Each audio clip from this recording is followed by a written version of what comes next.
Olá, bem-vindo ao programa Saber Direito. Meu nome é Barney Bichara, sou professor de Direito Administrativo, procurador do Estado de Minas Gerais.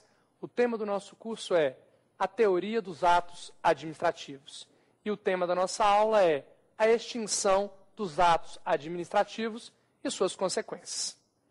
Qualquer dúvida, participação, sugestão, nosso e-mail é saberdireito@stf.jus.br. Na última aula, nós falamos sobre os requisitos ou elementos do ato administrativo, ponto mais importante da matéria. Os elementos ou requisitos são sujeito, forma, objeto, motivo e finalidade. Vimos que cada um desses elementos que compõem o ato administrativo podem, por qualquer razão, ter uma ilegalidade que leva à sua invalidade. E aí nós terminamos a aula passada.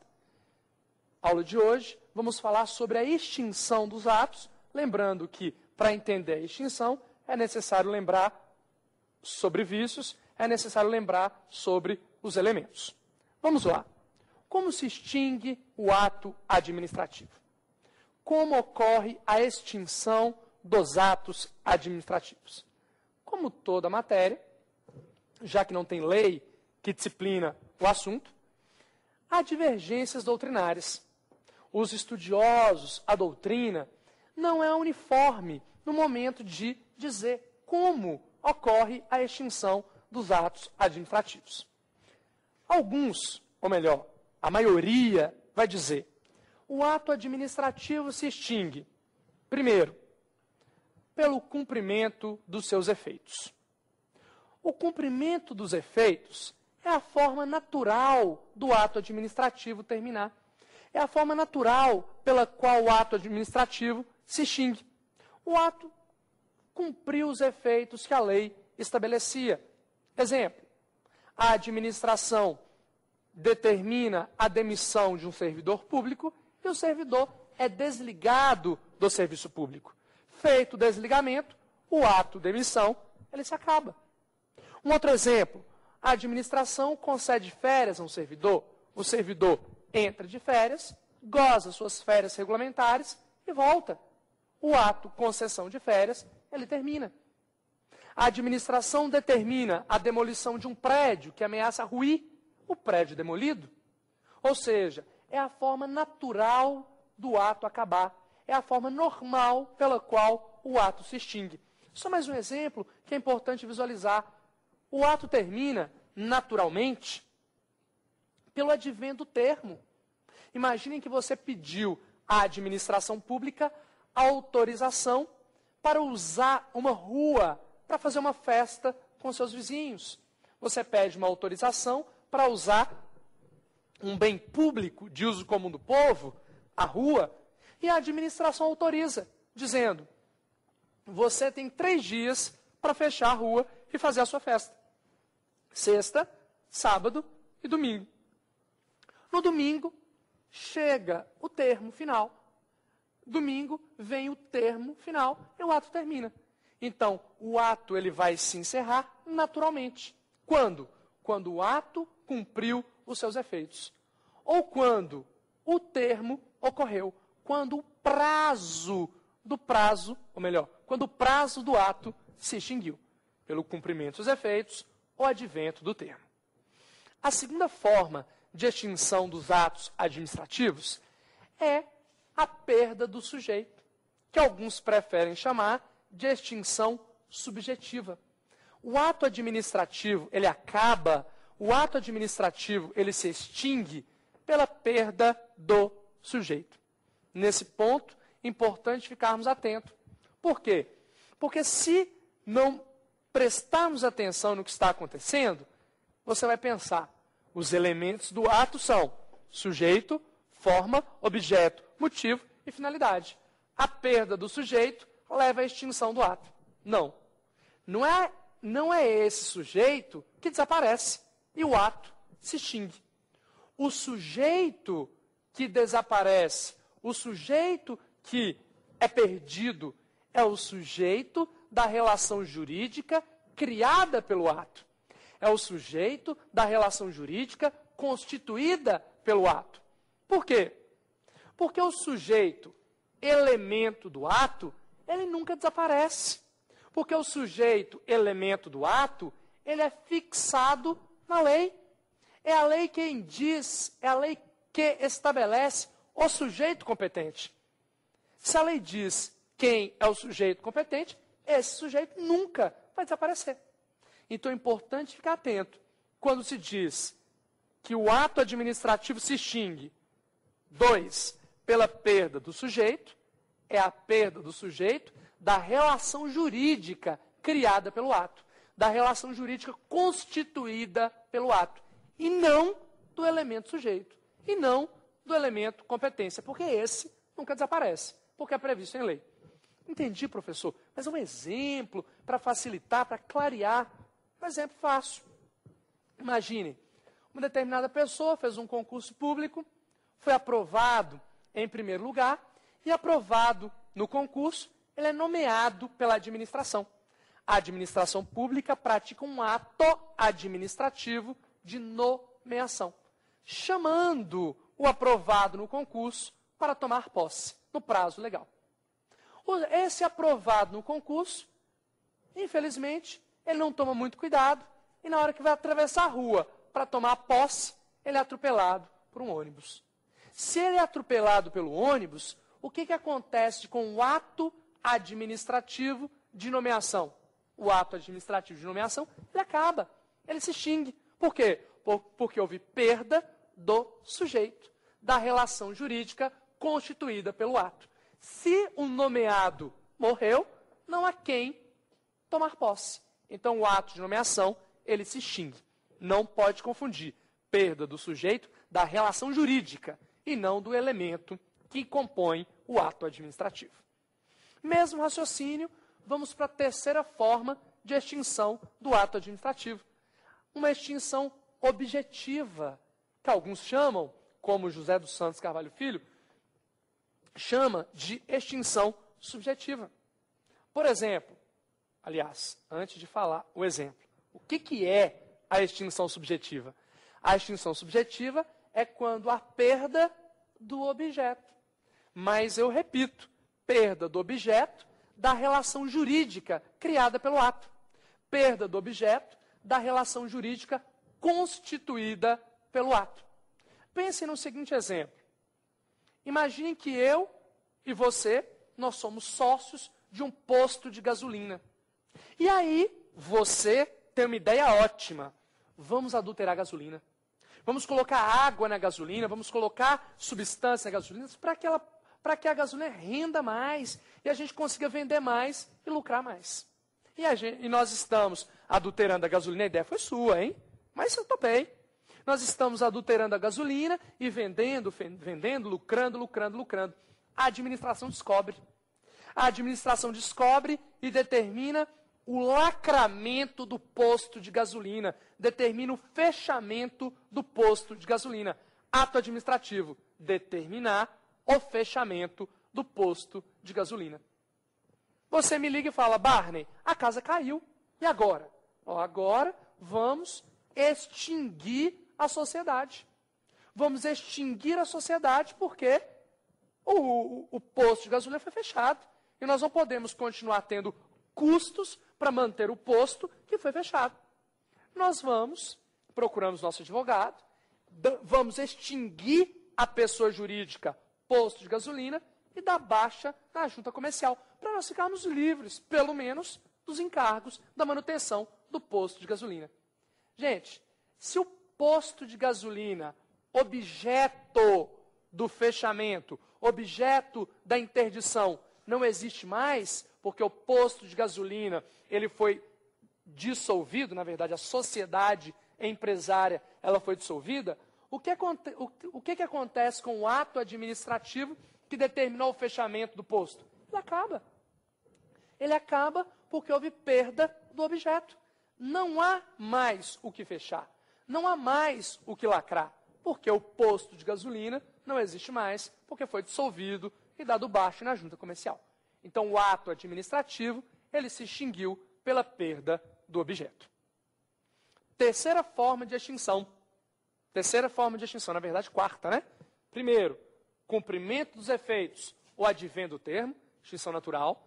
Segundo, perda do sujeito, da relação jurídica constituída pelo ato, extinção subjetiva. Terceira, perda do objeto da relação jurídica constituída pelo ato, extinção objetiva. Quarta forma, renúncia. Renúncia. Na renúncia, o beneficiário do ato renuncia. O beneficiário do ato, ele abre mão de um direito que o ato lhe criava. Eu pedi à administração permissão para colocar uma banca de revistas numa praça municipal, uma praça pública, e a administração fala, tudo bem, Barney, a permissão está aqui, pode colocar a banca de revistas na praça pública. Só que com o passar do tempo, 1 mês, 2 meses, 3 meses, eu chego à conclusão de que não vale a pena. Não quero saber disso mais não, dá trabalho demais e pouco dinheiro. Eu então renuncio ao direito que o ato me concedeu. Ao renunciar o direito que o ato me reconheceu, o ato administrativo vai ser o quê? Vai ser extinto. Tudo bem? Então, quarta forma de extinção, a renúncia do destinatário. Vamos para a quinta forma, e essa aqui é a mais importante. De longe, é a forma mais importante pela qual o ato se extingue, a retirada. A retirada. O ato administrativo, ele se extingue pela retirada. O que é a retirada? A retirada ocorre quando a administração que praticou o ato, ela vai o quê? Ela vai praticar outro ato. Ela pratica um ato, depois ela pratica um outro ato, que vai retirar o primeiro. O segundo ato, que retira o primeiro, é o que nós chamamos de retirada, que extingue o ato administrativo. Tudo bem? Então, o que é retirada? É a prática de um ato administrativo que extingue o anterior. Quais são as formas de retirada? Quais são as formas de retirada? E é isso que nós temos que saber, é isso que nós temos que lembrar. Se a retirada, só para compreender e para facilitar, vou falar todas, depois eu volto clareando uma por uma. Mas eu quero que você enxergue todas primeiro. O ato administrativo se extingue pela retirada. A retirada, ela pode se chamar anulação. A retirada pode se chamar revogação. A retirada pode se chamar caducidade. A retirada pode se chamar cassação. E a retirada pode se chamar contraposição. Então, invalidação ou anulação, revogação, caducidade, cassação e contraposição são formas de quê? São formas de retirada. E a retirada é uma forma pela qual o ato se extingue. Na verdade, falar em anulação, revogação, caducidade, cassação e contraposição é falar em fundamentos da retirada. Claro isso aqui? Vamos lá. O que é a anulação? A anulação também é chamada de invalidação. São expressões equivalentes. Anular é a mesma coisa que invalidar. Quando que eu invalido um ato administrativo? Eu invalido um ato administrativo quando há ilegalidade. Não pode esquecer.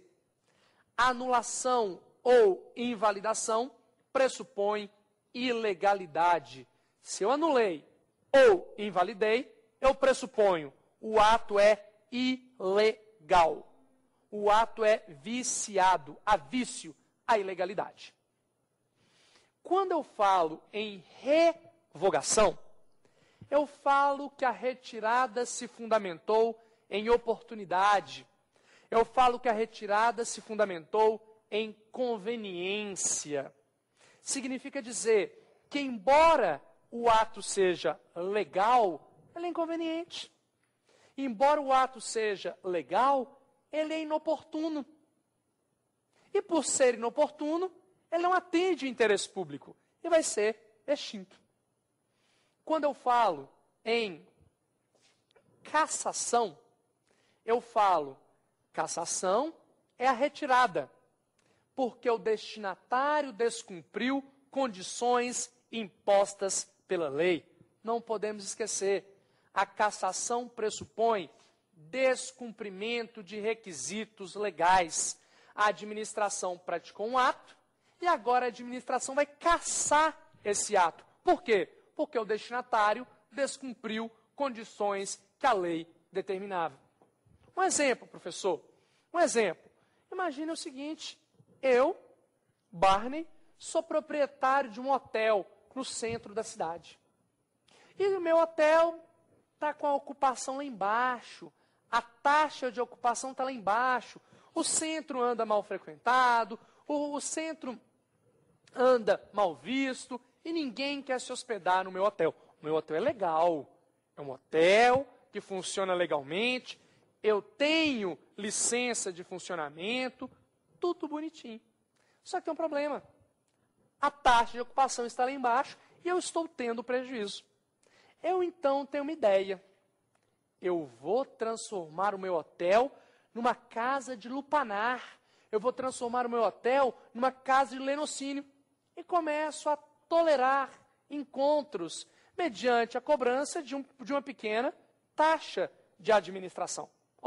Todo encontro que for feito ali, eu, proprietário do hotel, cobro a diária mais uma porcentagem do que acontecer ali dentro. E o meu hotel está funcionando. A administração pública, ao tomar conhecimento desta situação, o que a administração pública faz com o ato administrativo de licença anteriormente praticado? A administração pública caça. A administração pública caça por quê? Porque eu, beneficiário do ato, deixei de cumprir as condições impostas pela lei. Um segundo exemplo que eu preciso falar.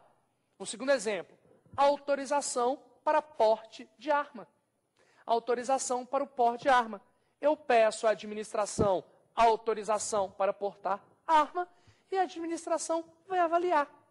Avaliando as minhas características, avaliando as minhas condições e considerando o interesse público, a administração decide autorizar o porte de arma. Mas a lei diz que quem tem porte de arma não pode ser encontrado portando a arma e alcoolizado. E você, por qualquer motivo, portando a arma, foi encontrado alcoolizado em uma batida policial, por exemplo.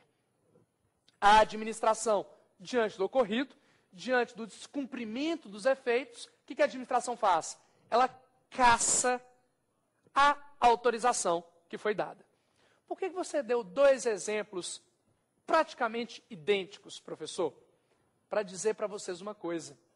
Para dizer para vocês que toda licença é ato administrativo vinculado.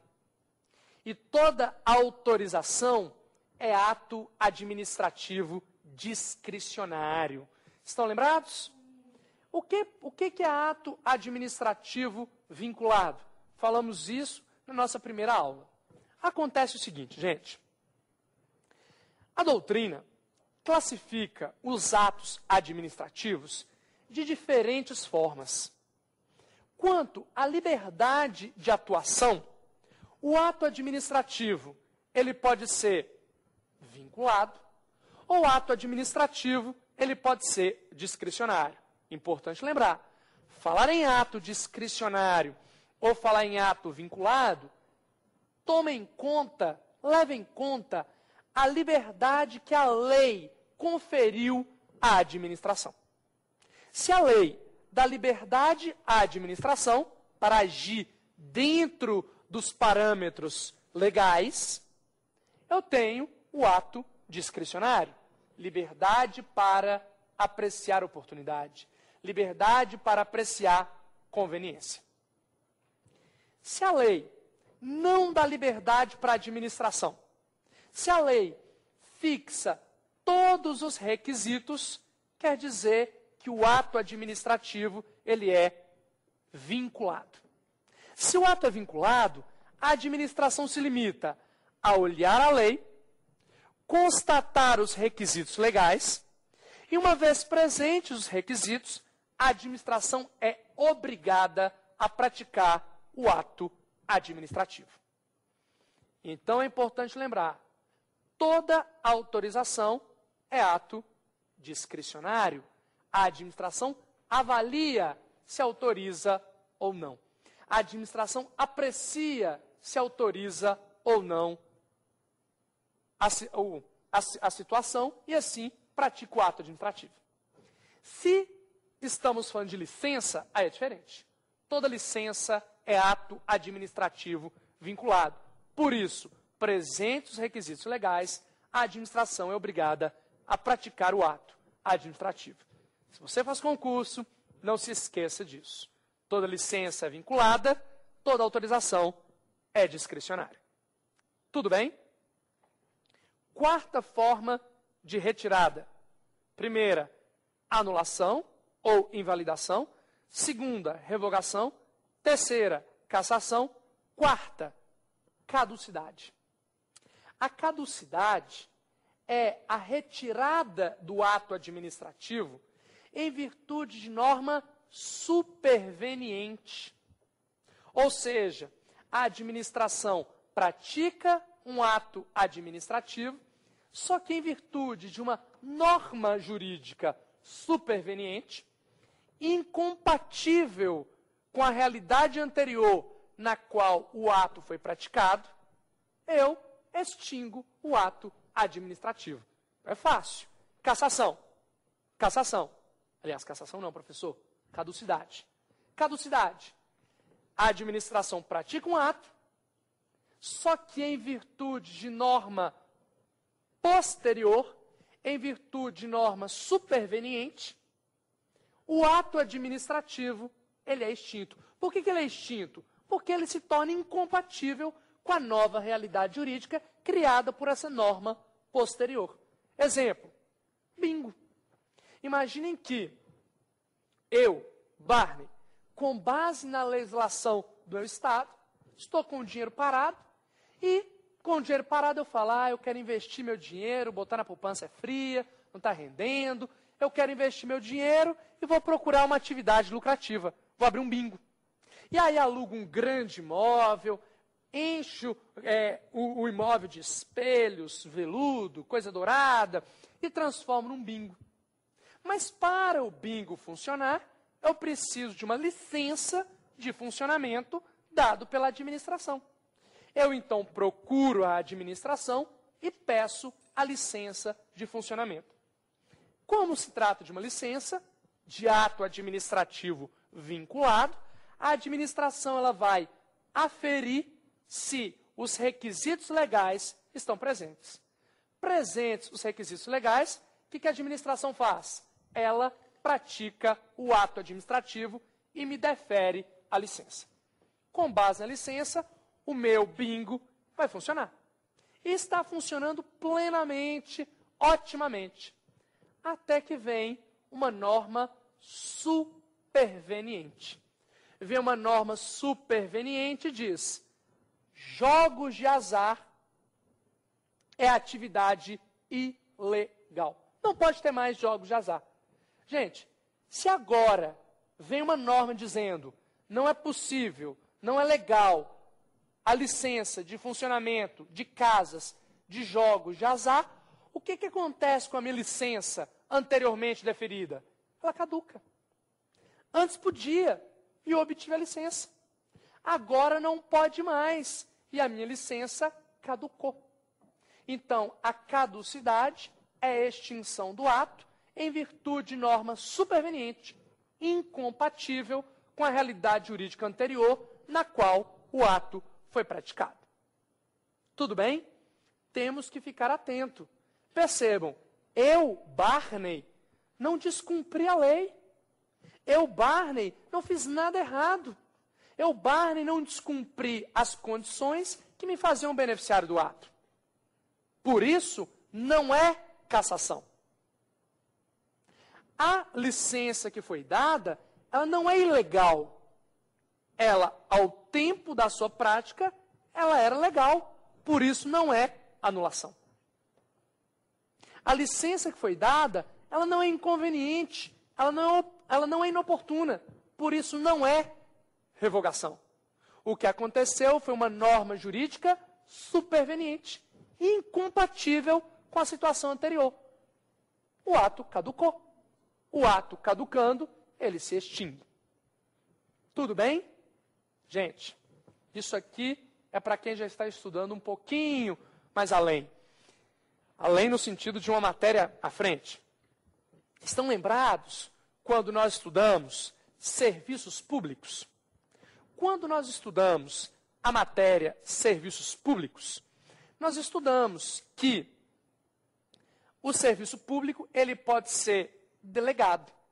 E a delegação de serviços públicos pode ser feita por concessão de serviços públicos, permissão de serviços públicos, autorização de serviços públicos. Quando nós estudamos a concessão, nós estudamos a importantíssima Lei 8987. Na Lei 8987, no artigo 35, nós temos as formas pelas quais se extingue o contrato de concessão. E o artigo 35 da 8987 vai dizer: a concessão se extingue pela encampação, a concessão se extingue pela caducidade, entre outras formas de extinção. O que eu quero chamar a atenção de vocês é que aquela caducidade do contrato de concessão de serviços públicos é diferente do contrato, é diferente da caducidade do ato administrativo. Lá, a caducidade é a extinção do contrato de concessão porque o concessionário violou a lei ou o contrato administrativo. Aqui, a caducidade é a extinção do ato administrativo, forma de retirada, em virtude de norma o quê? Superveniente, incompatível com a situação anterior na qual o ato foi praticado. Isso é só para você não confundir, porque a hora você lê uma coisa aqui, outra hora você lê uma coisa aqui. É importante só você contextualizar e saber que em contextos diferentes, a expressão ela adquire conceitos diferentes, sentidos diferentes também. Quinta forma de extinção, ou melhor, quinta forma de retirada. A quinta forma de retirada é a contraposição, também chamada de derrubada. A contraposição ou derrubada é a retirada do ato administrativo porque existem dois atos diferentes. Olha que importante.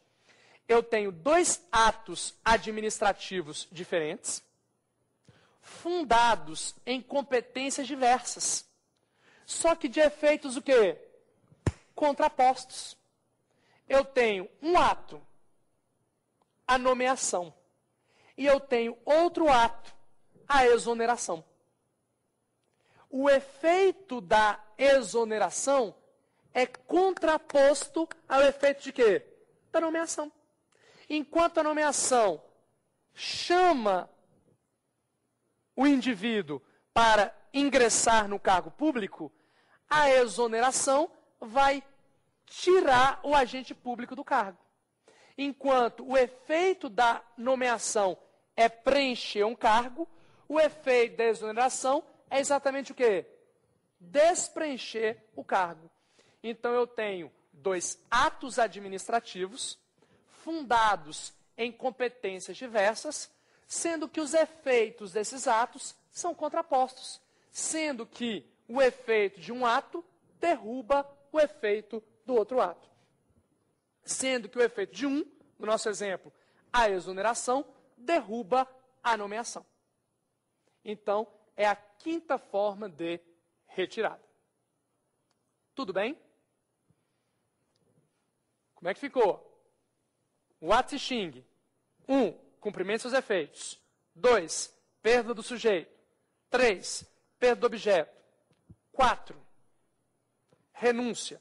5. Retirada. A retirada pode se fundar em ilegalidade, chama-se anulação ou invalidação. A retirada pode se fundar em oportunidade e conveniência, chama-se revogação.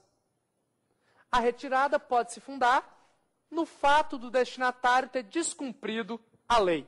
E aí se chama cassação.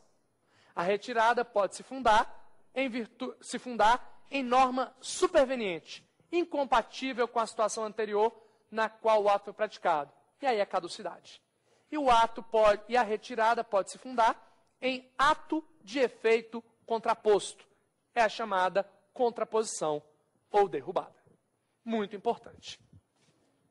Muito importante também falar um pouco sobre a invalidação. Ô professor, vamos falar sobre revogação e invalidação? Vamos, porque são atos diferentes, fundados em razões diferentes e de grande importância a distinção. Muito importante separar os dois. Mas antes de entrar na distinção de ato que provoca anulação e ato que provoca a revogação, é importante nós falarmos sobre as nulidades, ou melhor, a teoria que envolve a invalidade dos atos administrativos. Gente, não vamos falar em nulidade ou anulabilidade, como ocorre lá no direito civil. Vamos falar nas teorias das invalidades do ato administrativo. Por quê? Porque se eu falo que o ato administrativo ele é inválido, ponto, está ótimo. Se eu falo que ele é inválido, eu já estou dizendo o ato está sendo praticado ou foi praticado em desconformidade com o direito. Ou o ato é válido ou o ato é inválido. A partir daí, a doutrina procurou classificar as nulidades do ato administrativo, ou melhor, as invalidades do ato administrativo da seguinte forma. Classicamente, o Eli Lopes Meirelles dizia, ou o ato é válido ou ele é inválido. Se inválido, deve ser destruído, deve ser anulado, porque a administração não pode conviver com ilegalidades, porque age sob o palio do princípio da legalidade. E mais, no direito administrativo, não há que se falar em ato nulo e ato anulável. O anulável pode ser convalidado e o nulo não pode ser convalidado. Ele vai dizer, o Eli Lopes Meirelles vai dizer, não há que se aplicar essa ideia própria do direito civil. Não cabe ao direito administrativo. A segunda opinião foi a do Oswaldo Aranha Bandeira de Melo, o pai do Celso Antônio Bandeira de Melo. O Oswaldo Aranha vai dizer, aquela distinção lá do direito civil se aplica sim ao direito administrativo, nos devidos termos, nas devidas formas, mas se aplica sim. Se o ato administrativo tem um vício que pode ser corrigido, ele é um ato anulável. Se o ato administrativo tem um vício que não pode ser corrigido, o ato é nulo. Ele vai dizer, se aplica sim, adequando ao direito administrativo, mas se aplica. O Eli dizia, primeira corrente, Eli, não se aplica. Ou é válido ou é inválido. Se é inválido, deve ser anulado, deve ser destruído. Segundo, Oswaldo Aranha, se aplica sim. Ato com vício sanável, ato que pode ser corrigido, ato anulável. Ato que tem um vício que não pode ser corrigido, o ato é nulo. Portanto, o vício é insanável. Depois vem o Seabra Fagundes, o Miguel Seabra Fagundes, que vai dizer, eu não concordo nem com a primeira posição, nem com a segunda posição. Para mim, Seabra Fagundes, o ato pode ser absolutamente inválido, ele pode ser relativamente inválido e ele pode ser irregular. Se ele é absolutamente inválido, todos os efeitos que ele produziu devem desaparecer. Se o ato é relativamente inválido, os efeitos que o ato produziu permanecerão, ou pelo menos alguns deles. Se o ato é irregular, é porque ele tem pequenos defeitos, e todos os seus efeitos irão permanecer. E vai dizer, embora eu admita o ato absolutamente inválido, relativamente inválido e irregular, eu não estou dizendo que eu concordo com a dicotomia, com a diferença prevista lá no direito civil, porque eu vou definir os efeitos, as consequências da invalidade, conforme o caso concreto, conforme o interesse público. É aí a terceira posição, é essa a terceira posição aí do Seabra Fagundes.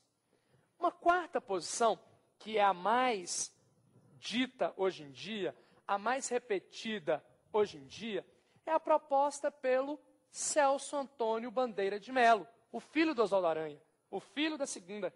O Oswaldo Aranha vai dizer, Oswaldo não, né? O Celso Antônio vai dizer, o ato administrativo inválido, ele pode ser nulo, o ato administrativo inválido pode ser anulável, o ato administrativo inválido pode ser inexistente.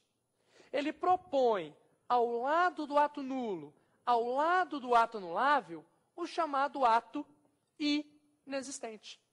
E vai dizer mais uma coisa, ele vai falar, o ato irregular não é inválido. O ato irregular, ele é válido. Ele é válido, só que ele tem pequenos defeitos, em regra, de forma. Mas ele é válido. Se ele é válido, ele permanece como está, embora possua pequenos defeitos de forma. Então é importante lembrar que para o Celso Antônio Bandeira de Melo, ato inválido, ou seja, o praticado em desconformidade com o direito, pode ser nulo, anulável e inexistente. Porque o ato irregular é ato válido. E ele vai dizer, são 3 regimes jurídicos diferentes. Um é o ato inexistente, que tem suas características. Outro, o ato nulo, que tem também suas características. E o outro, o ato anulável, que tem também o seu regime jurídico próprio. Alguns doutrinadores, para complicar a situação, vai dizer o seguinte, como Eli Lopes Meireles, vai dizer, bobagem, que bobagem falar em ato inexistente, porque falar em ato inexistente não tem efeito prático algum, porque a consequência do ato inexistente é a mesma consequência do ato nulo, deve ser destruído, deve ser invalidado.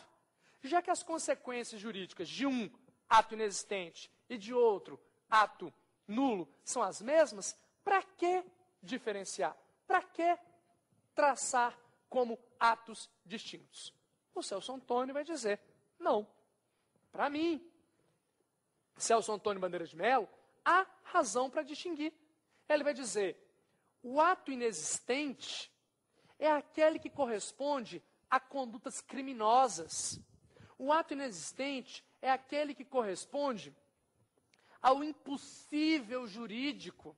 São condutas repugnadas, inadmitidas, brutalmente pelo direito. Isso são atos inexistentes. E esse ato inexistente, ele não prescreve, ele é imprescritível. Ele não se convalida e nem admite conversão. Ele admite resistência manu militari. O que é resistência manu militari? É o uso da força.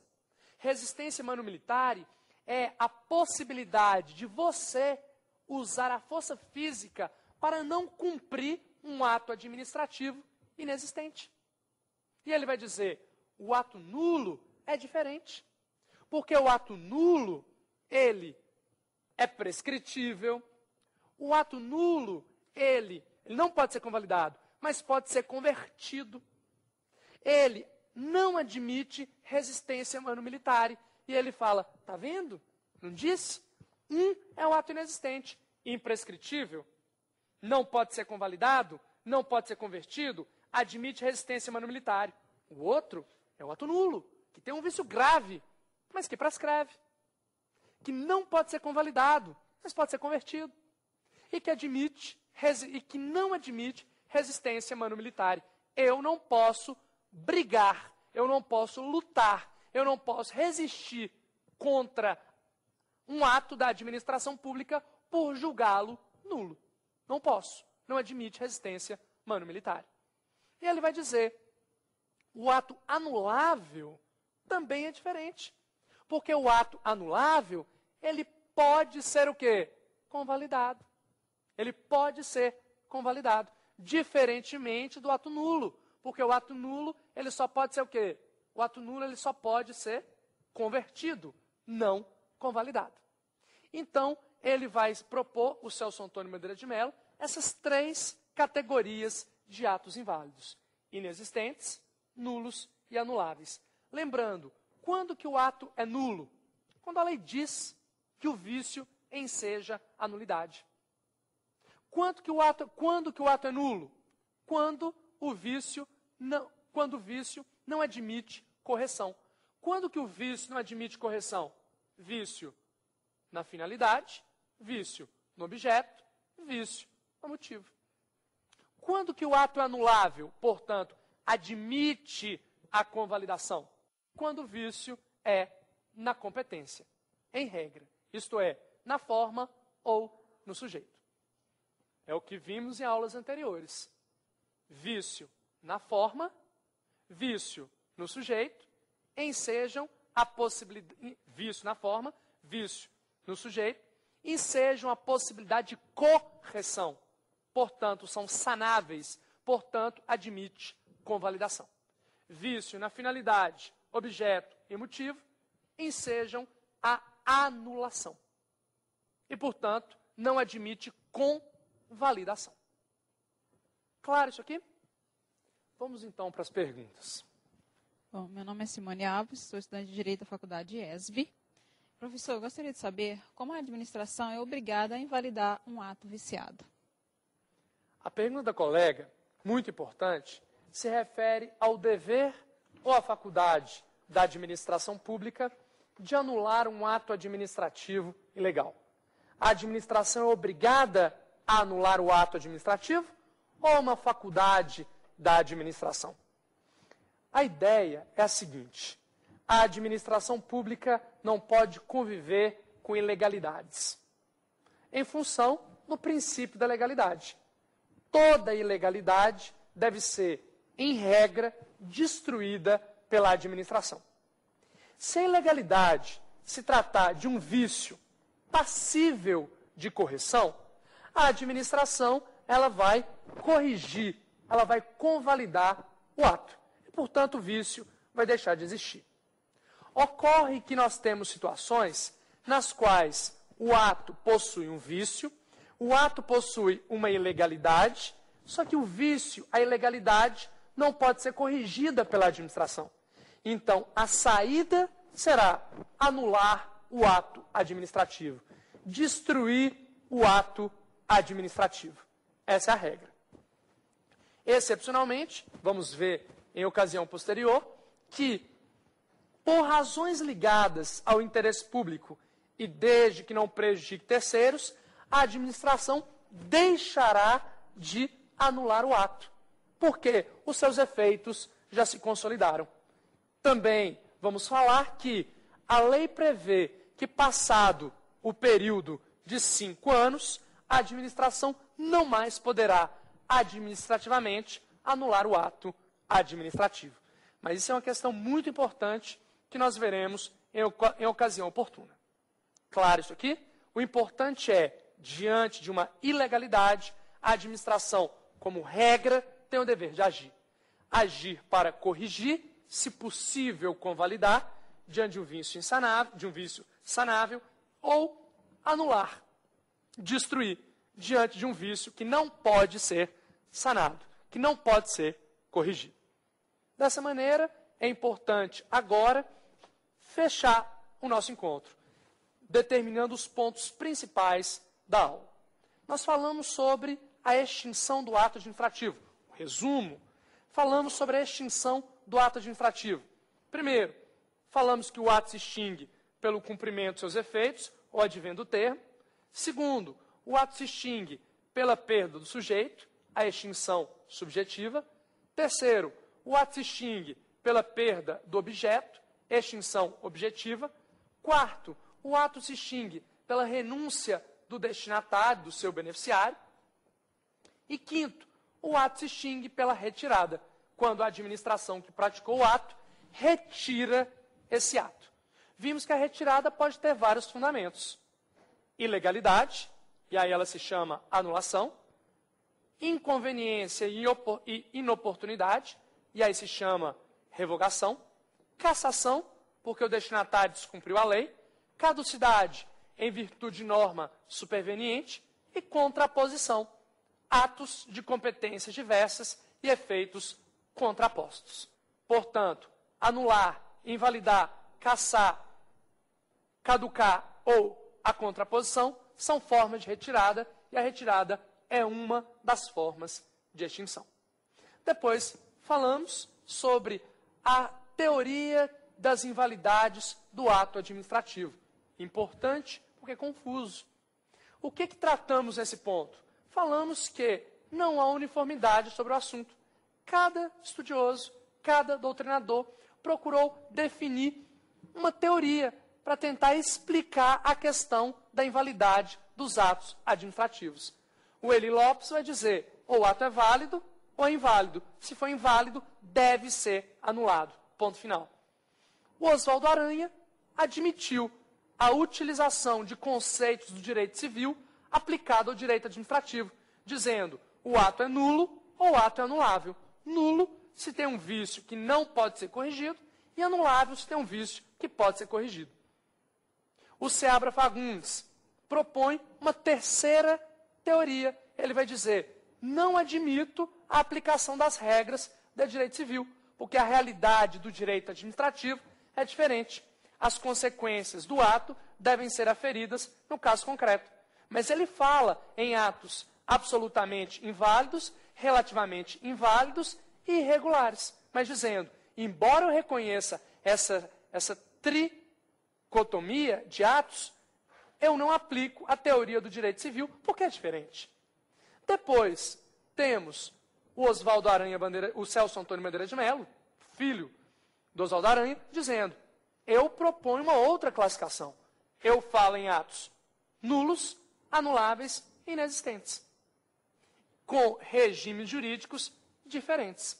O ato nulo, o ato anulável e o ato inexistente, com consequências jurídicas diversas. Além do ato nulo, anulável e inexistente, ele fala em ato irregular. Mas lembrando que o ato irregular não é inválido. É válido com pequenos defeitos de forma. Dessa maneira, encerramos o nosso encontro. Dúvidas, perguntas, sugestões, vocês podem mandar um e-mail para o nosso programa, saberdireito@stf.jus.br. Se quiser rever a aula, pode entrar no nosso site, que é www.tvjustiça.jus.br, e fazer o download. Na próxima aula, vamos encerrar o nosso tema falando sobre as diferenças entre anulação e revogação e também falando sobre a convalidação dos atos administrativos. Até a próxima.